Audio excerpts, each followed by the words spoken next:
السلام عليكم. الفيديو ده احنا هنتكلم ازاي ان احنا نمسح الكارت بتاعنا.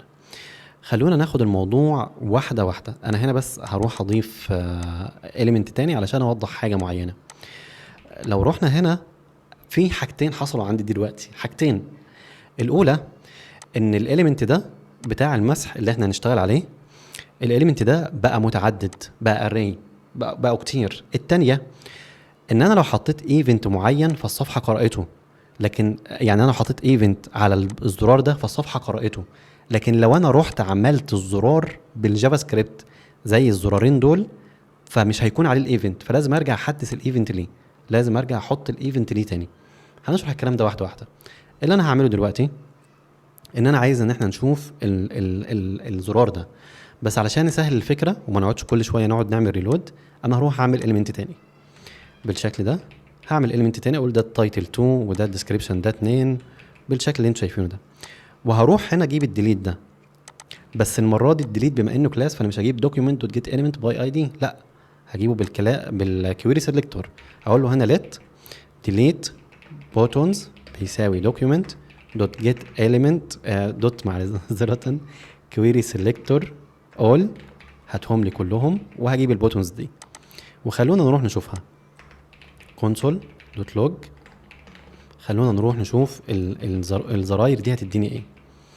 هعمل هنا inspect console، اداني نود ليست فيها 2، دي زيها زي الاري، فانا عندي حل من الاثنين. اعمل فور لوب جواهم. خلونا حتى نعمل الحل ده مع ان في طريقه كتابه تانية احسن وانا بفضلها، لكن خلونا نعمل الحل ده علشان نمشي بالتسلسل الحاجات اللي احنا اتعلمناها. هقول له هنا فور الليت اي بيساوي 0. ايه اللي انا عايز اعمله برضو؟ معلش نرجع خطوه لورا بدل ما نقعد نخش في الكود بتاعه. اللي انا عايز اعمله ان انا هقول له هات لي الزراير دي، اعمل لي عليهم ايفنت، لما ادوس عليهم هات لي اقرب عنصر واخد الكلاس ده اللي هو بوست وامسحه لي. احنا لا اتكلمنا عن فكره اقرب عنصر ان احنا ازاي نجيب العنصر اقرب عنصر، ولا اتكلمنا عن فكره المسح. دول الجداد اللي عندنا، لكن خلونا دلوقتي نمشي واحده واحده. انا زي ما قلت هات لي كل الزراير اللي عندي، جابهم لي هنا اي وهقول له ان الاي طول ما هي اصغر من الديليت بوتونز دوت لينث واي بلس بلس. وليه هنا اصغر؟ لان هي الاندكس بتاعهم بيكون صفر، بيبدا من الصفر، فلو الكاونت 2 انا عايز اقف عند واحد. يعني هنا هتلاقي ده صفر وده واحد واللينس 2، مش هينفع ان انا اروح ل2، لان لو رحت ل2 هيروح يدور على اندكس صفر. واحد هيروح يدور على 2 هيلاقي ان ال2 مش موجود فهيضرب لي ايرور. هقول له بكل بساطه ان الديليت بوتونز دول انا عايزهم، عايز بس اشوفهم. اي هشوفهم بس. هتلاقوا هنا ان هو ادالي الاليمنت اهو واداني الاليمنت التاني. هقول له ديليت بوتون اي. انا زي ما قلت لكم ده اسلوب كتابه انا ما بفضلهوش، هقول لكم على اسلوب تاني. دوت اد ايفنت ليزنر، هقول له لما نعمل كليك مبدئيا كليك فانكشن بناخد فيها زي ما اتفقنا الايفنت مبدئيا. خلونا هنا احنا بنقول له هجيب الاليمنت ده مبدئيا وهغير التكست كونتنت بتاعه. هقول له كليكت مبدئيا بس بشكل مبدئي، لما ادوس على زرار منهم كليكت، على زرار منهم كليكت. نشرح الفكره اللي احنا عملناها دلوقتي.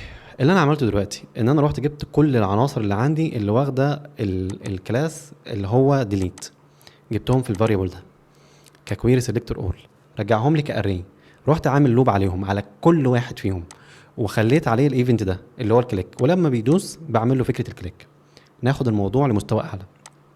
لما يدوس انا مش عايزه يعمل كليك، انا عايزه يجيب لي كلوسست، اقرب. كلوسست دي بتعمل ايه؟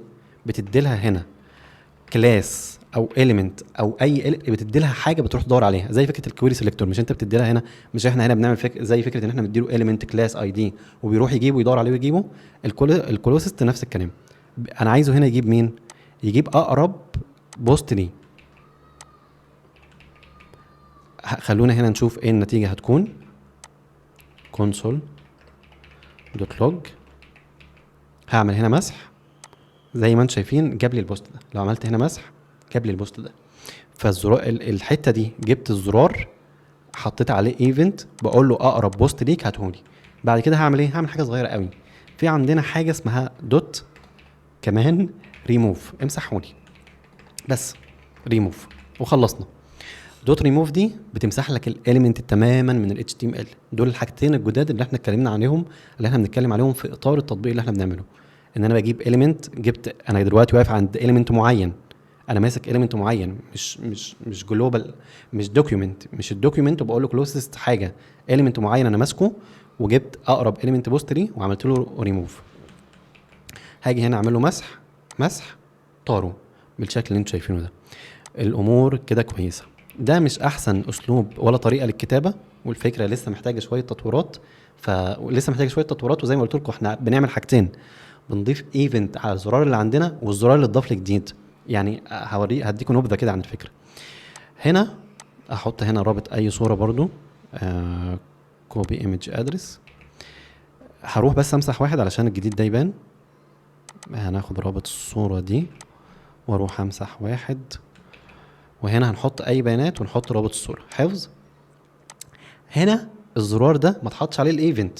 هتقولي لي ازاي ما تحطش عليه الايفنت؟ هقول لك ان الصفحه لما حملت هو راح جاب كل البوتنز اللي عندك، حط عليهم الايفنت وخلص. خلاص. اما الزرار ده لسه متضاف دلوقتي، تحط عليه الايفنت امتى؟ ما حدش حط عليه الايفنت. هنا لو عملت مسح، عملت تعديل، قعدت تطلع تنزل، مش هيعمل اي حاجه. فدي الحاجه الثانيه اللي انا قلت لكم عليها، ان احنا لازم ان احنا نعالجها، ان الزرار ده لسه متضاف، فاحنا محتاجين ان احنا نعمل ايفنت عليه. هنعالج الموضوع ده وهنعمل شويه تريكات جميله ان شاء الله، بس هنكمل في الفيديوهات الجايه ان شاء الله.